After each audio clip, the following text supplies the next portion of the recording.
Medium wave और FM band पर आकाशवाणी का ये रायपुर और सरायपाली केंद्र है। प्रस्तुत है कार्यक्रम जिले की चिट्ठी। इस कार्यक्रम में आज सुनेंगे कांकेर जिले की चिट्ठी। आलेख विजय पांडे का है। श्रोताओं नमस्कार। जिले की चिट्ठी के आज के अंक में हम लेकर आए हैं कांकेर जिले की चिट्ठी। इसके जरिए हम आपको अगले 5 मिनट में जिले में चल रही विभिन्न गतिविधियों से रूबरू कराएंगे। श्रोताओं, केंद्रीय मूल्यांकन बोर्ड ने छत्तीसगढ़ के 14 जिलों में जमीन और संपत्ति संबंधित संशोधित गाइडलाइन दरों का अनुमोदन कर दिया है। इनमें कांकेर जिला भी शामिल है। जिले में 18 फरवरी से नई गाइडलाइन दर लागू हो गई है। इससे भूमि और संपत्ति पंजीयन प्रक्रिया में पारदर्शिता आएगी। साथ ही वास्तविक बाजार मूल्यों के अनुरूप मूल्यांकन में लोगों को सुविधा होगी। आम नागरिक और संबंधित हितधारक नई गाइडलाइन दरों की जानकारी संबंधित जिला पंजीयन कार्यालयों और विभाग की आधिकारिक वेबसाइट से प्राप्त कर सकते हैं।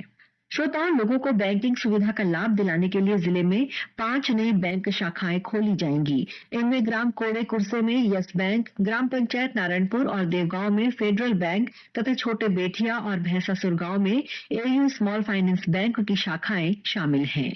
कलेक्टर नीलेश कुमार महादेव क्षीरसागर ने बीते 16 फरवरी को आयोजित समय सीमा की बैठक में संबंधित बैंकों के प्रबंधकों को नई शाखाओं को 31 मार्च तक अनिवार्य रूप से शुरू करने के निर्देश दिए। श्रोताओं, रैंप योजना के तहत हाल ही में कांकेर में उद्योग और बैंकर्स कनेक्ट कार्यक्रम का आयोजन किया गया।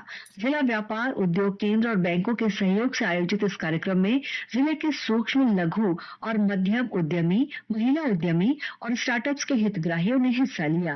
जिला व्यापार और उद्योग केंद्र के महाप्रबंधक टंकेश्वर देवांगन ने बताया कि इस तरह के कार्यक्रम एमएसएमई सेक्टर को सशक्त करने की दिशा में महत्वपूर्ण भूमिका निभाते हैं।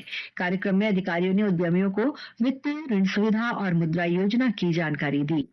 श्रोताओं, छत्तीसगढ़ माध्यमिक शिक्षा मंडल द्वारा आयोजित 10वीं और 12वीं बोर्ड की परीक्षाएं शुरू हो गई हैं। 12वीं की परीक्षा 20 फरवरी से शुरू हुई है, जो 18 मार्च तक चलेगी।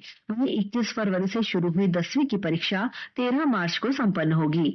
दोनों ही परीक्षाओं का समय सुबह 9 बजे से दोपहर 12:15 तक निर्धारित किया गया है। इस बीच स्कूल शिक्षा विभाग द्वारा कांकेर के पीएम श्री नरहरदेव शासकीय उच्चतर माध्यमिक विद्यालय में परीक्षा पे चर्चा कार्यक्रम की तर्ज पर बीते 11 फरवरी को कार्यशाला का आयोजन किया गया। इस दौरान प्री बोर्ड परीक्षा में 85% से अधिक अंक लाने वाले विद्यार्थियों को आगामी बोर्ड परीक्षाओं में श्रेष्ठ प्रदर्शन करने के लिए प्रोत्साहित किया गया। कलेक्टर नीलेश कुमार महादेव क्षीरसागर ने विद्यार्थियों से कहा कि परीक्षा के दौरान समय प्रबंधन सबसे महत्वपूर्ण हिस्सा है। समय प्रबंधन से ही अधिक प्रश्नों का हल निर्धारित समय में किया जा सकता है। इसके अलावा विद्यार्थियों का सकारात्मक होना भी आवश्यक है। कलेक्टर ने बताया कि इस साल भी राज्य की प्रावीण्य सूची में स्थान पाने वाले विद्यार्थियों को जिला प्रशासन द्वारा मुंबई की हवाई यात्रा कराई जाएगी। इसके अलावा सर्वाधिक अंक प्राप्त करने वाले विद्यार्थियों को लैपटॉप, टैबलेट और स्कूटी भी प्रदान किए जाएंगे। साथ ही 100% परिणाम देने वाले विद्यालयों को 5 लाख रुपए की प्रोत्साहन राशि दी जाएगी। श्रोताओं, लाख उत्पादक किसान समिति के तत्वावधान में बीते 19 फरवरी को जिले के तरांदुल गांव में लाख प्रशिक्षण कार्यक्रम का आयोजन किया गया। कार्यक्रम में किसानों को वैज्ञानिक तरीके से लाख की खेती करने, उपयुक्त वृक्ष का चयन करने के साथ ही कीट प्रबंधन और उत्पादन बढ़ाने के उपायों की जानकारी दी गई। इस प्रशिक्षण कार्यक्रम का उद्देश्य क्षेत्र के किसानों को वैज्ञानिक पद्धति से लाख उत्पादन की उन्नत तकनीकों की जानकारी देना था। श्रोताओं, जिला रोजगार और स्वरोजगार मार्गदर्शन केंद्र द्वारा कोड़े जुंगा में 25 फरवरी को प्लेसमेंट कैंप का आयोजन किया जाएगा।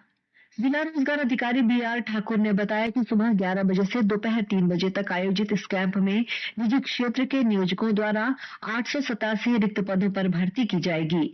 इच्छुक उम्मीदवार आवश्यक दस्तावेजों के साथ प्लेसमेंट कैंप में भाग ले सकते हैं। साथ ही ई रोजगार पोर्टल पर भी ऑनलाइन आवेदन कर सकते हैं। इसी के साथ जिले की चिट्ठी का ये अंक समाप्त हुआ। अगले रविवार एक नए अंक के साथ हम फिर मिलेंगे। तब तक के लिए नमस्कार। जिले की चिट्ठी।